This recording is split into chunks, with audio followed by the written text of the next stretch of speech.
ليش يصنف الليمون من الحمضيات مع انه يحتوي على كمية من السكر؟ السؤال العلمي. ليه؟ لانه عنده واسطة.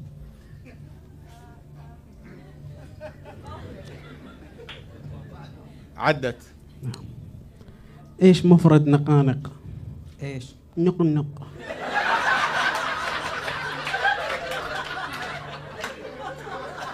خلفانه.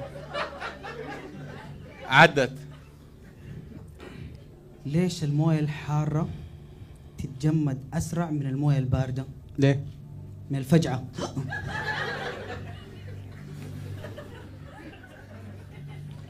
عدت. ليه في بنغالي زعلان من الشيشة؟ ليه؟ ليه؟ قرقر كتير.